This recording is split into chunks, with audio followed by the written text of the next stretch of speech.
It always started with comparisons.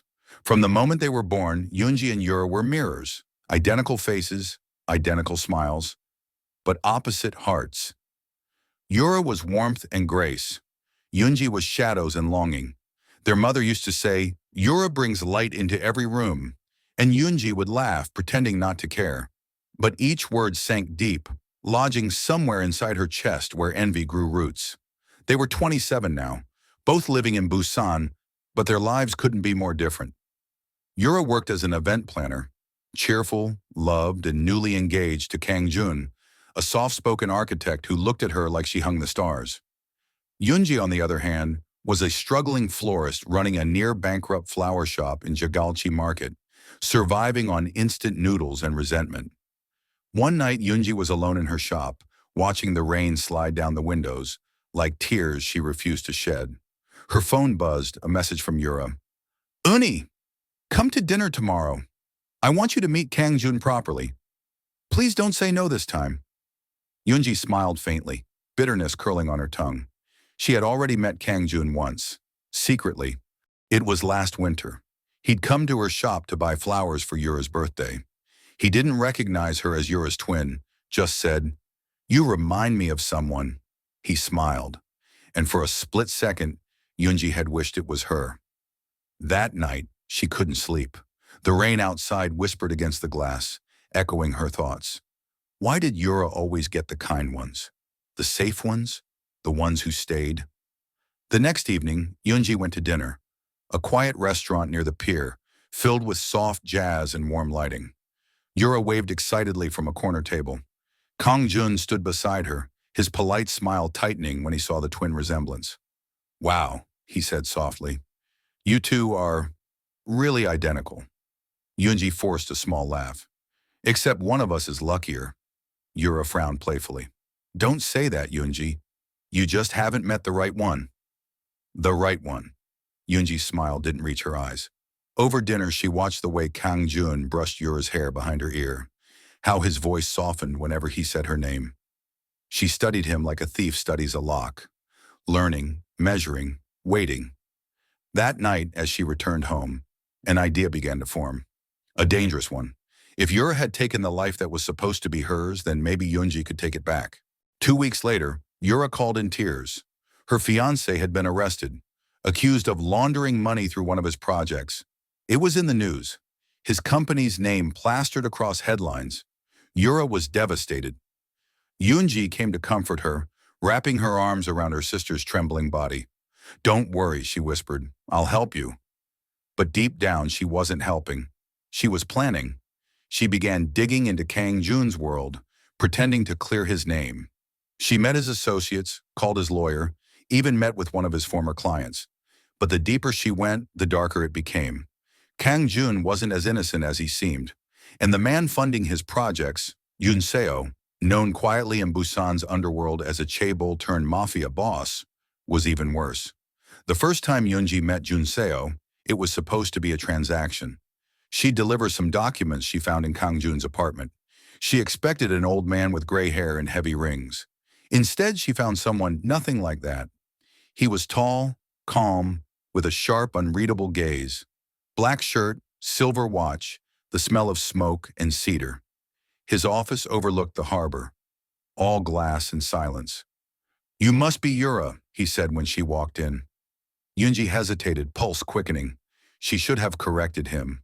But something in her, the part that always wanted to be Yura, whispered, "Let him believe it." "Yes," she said quietly. "I'm Yura." His lips curved faintly. "You're braver than I expected." From that moment, everything changed. Junseo was danger disguised as calm. Their first meeting led to another, then another. He'd call late at night, asking questions about Kang Jun's whereabouts. Sometimes he'd just ask, "Are you safe?" It was intoxicating. Someone finally caring, even if it was for the wrong reason. Yunji knew she was playing with fire, but she'd already stepped into Yura's world, and it felt too good to leave. She began dressing like her sister, wearing her perfume, even changing her phone case to match. Soon, Junseo invited her to dinner at a private rooftop restaurant overlooking Busan's night skyline. "I don't trust people easily," he said, pouring her wine. But something about you makes me want to. Her heart beat too fast. He thought she was Yura, and for the first time, Yunji didn't care about truth. 3 nights later, Yura showed up at Yunji's apartment unannounced, puffy-eyed, broken. "Jun's gone," she said, voice trembling. "They said he's disappeared. I think someone hurt him." Yunji froze. She knew what that meant. Junso must have handled it, but she couldn't tell her. Not now. Yura wept into her hands, whispering, "He wasn't perfect, but he was mine." And for the first time, Yunji felt guilt mixed with satisfaction, a poison she couldn't name. Later that night, Yunji went to Junseo's penthouse, demanding answers. "What did you do to him?" she asked, voice shaking. Junseo leaned back in his chair. "You said you wanted to be free from him." "I never said—" He cut her off. "You didn't have to." His gaze softened slightly. "You should stop pretending, Yura. This world isn't for you." Her lips trembled. "Maybe it is." He stood, walking closer. "Then you'd better learn to survive it." And just like that, he kissed her. A sharp, commanding kiss that stole her breath and sense of self. Yunji didn't push him away. She knew it was wrong, but it was the first time someone wanted her, even under a lie. That night she stayed. Days turned to weeks. Yunji fell deeper into Junseo's world. Expensive dinners, secret meetings, luxury she'd never known. But it wasn't just glamour. It was power. Yet guilt began to rot her peace. Yura started asking questions. She'd noticed Yunji avoiding her, wearing her clothes, even using the same perfume. Then one evening, Yura came to her shop again. Her eyes were red, but not from crying, from anger. "Did you go to see Yunseo?" Yunji froze. "What are you talking about?" "I saw his car outside your apartment. I know he's the one who destroyed Yun." Silence stretched. Yura stepped closer, voice shaking. "What did you do, Yunji?" Yunji wanted to lie, but the truth slipped out like a confession too heavy to hold. "I didn't mean to take your life, Yura. I just wanted a taste of what it felt like to be loved." Yura slapped her. Tears rolled down both their faces. "You're my sister," Yura whispered. "Why would you hate me so much?" Yunji couldn't answer. Because hate was never the right word. It was hunger. That night, Yunji went back to Junseo, ready to tell him everything. The truth about her identity, the lies, her sister. But when she arrived, his guard stopped her. The room inside was filled with men. Briefcases, murmurs, guns under jackets. Junso looked up when he saw her. "Why are you here?" "I need to tell you something." His eyes narrowed. "Not now." She stepped closer anyway. "I'm not Yura. My name is Yunji." I lied. The entire room went still. Junso stared at her for a long time. Then he smiled faintly, a smile that didn't reach his eyes. "I know," he said softly. Her breath caught. "You knew from the beginning. Then why?" He cut her off again. "Because lies tell me more truth than honesty ever will."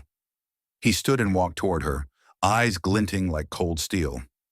"And because you remind me of myself, someone who'd do anything not to be invisible."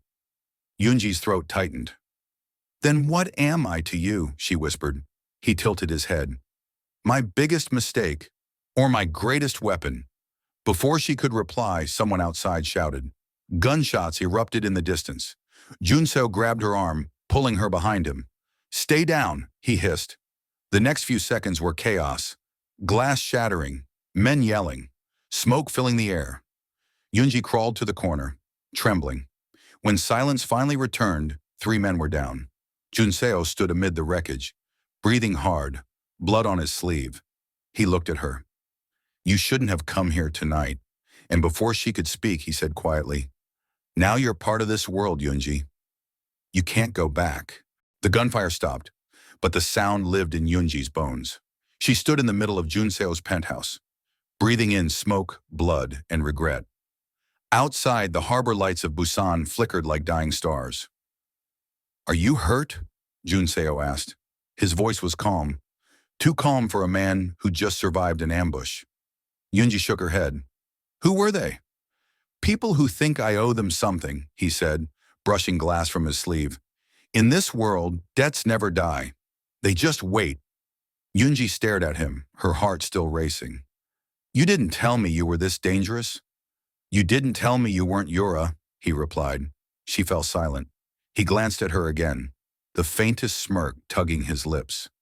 Seems we're even now. That night, Yunseo made her stay. It's not safe to go home, he said. Yunji sat on the edge of the leather sofa, staring at the city through the glass walls. The ocean stretched dark and endless below, as if waiting to swallow her secrets. Junseo poured her a drink. Whiskey, neat. You wanted Yura's life, he said. Now you have something far more dangerous. Mine. She looked up, startled. Why are you keeping me here? Because you've seen too much. He paused. And because I don't want you to disappear. The confession hit her like a wave, confusing, warm, terrifying. No one had ever wanted her before, not like this.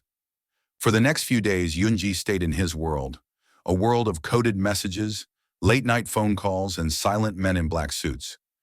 Junseo didn't talk much, but when he did, his words carried weight. He taught her things, how to read people, how to tell when someone was lying, how to stay alive. Trust is currency, he said once. Spend it carefully. But even as Yunji learned his rules, her guilt kept whispering.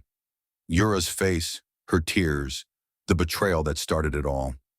One evening, as they stood by the balcony watching the waves, Junseo asked, Do you miss her? My sister? Yunji hesitated. Every day. He looked at her quietly. Then why do you hurt her? Yunji swallowed hard.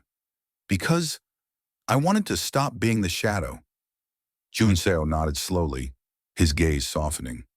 Shadows don't disappear when the light fades. They survive. A week later, Yura found her.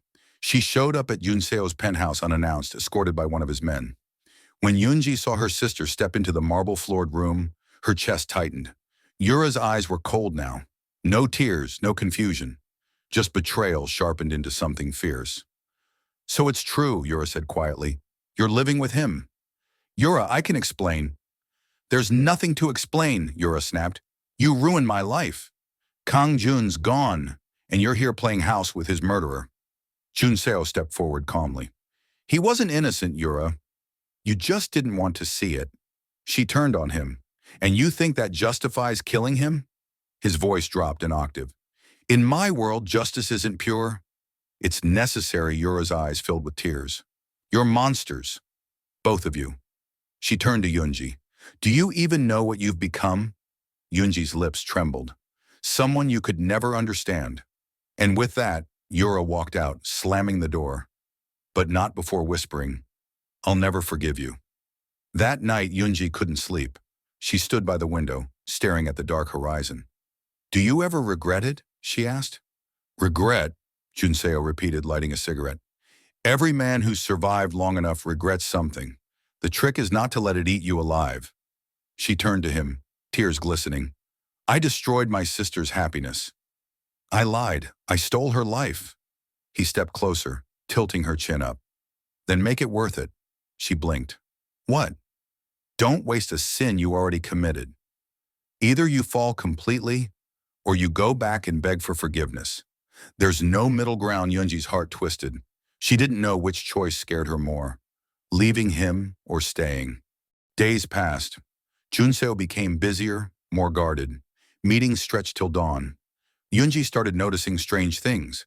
Whispers in corridors, hushed calls in foreign languages, glances exchanged between guards when she passed.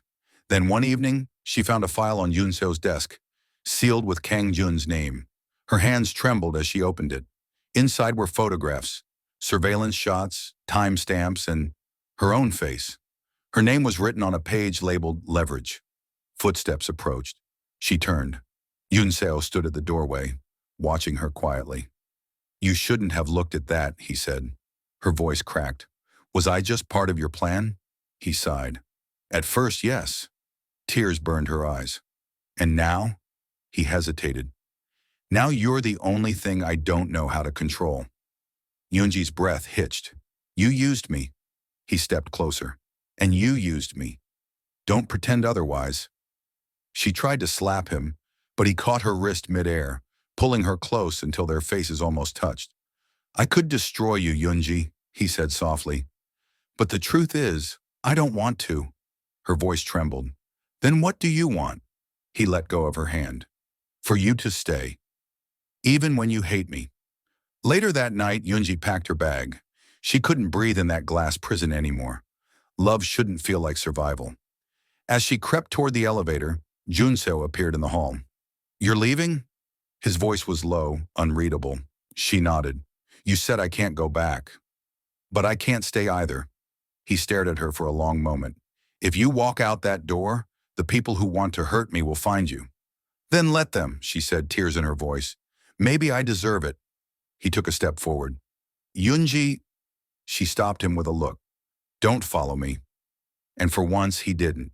It rained that night, the same kind of rain that had once whispered to her envy. Yunji walked through the streets of Busan, soaked and shivering, feeling the weight of her choices drown her. She went to Yura's apartment. Her sister opened the door slowly, surprise turning into silence. What do you want? Yura asked, voice flat. To apologize, Yunji whispered. Not for your forgiveness. Just for the truth. Yura looked at her for a long time. Then she stepped aside. Come in. They sat in the quiet apartment. Everything around them looked like the life Yunji had tried to steal. Soft, ordinary, safe. I loved him, Yunji said. Not Kang Jun, Junseo. Even when I found out who he was. I think that's my curse. Yura's voice softened slightly. And what do you want now? Peace, Yunji said. Even if it means losing everything. For the first time, Yura's eyes softened. Then start by leaving Busan. Start over somewhere far from all of this. Yunji nodded slowly. Maybe I will.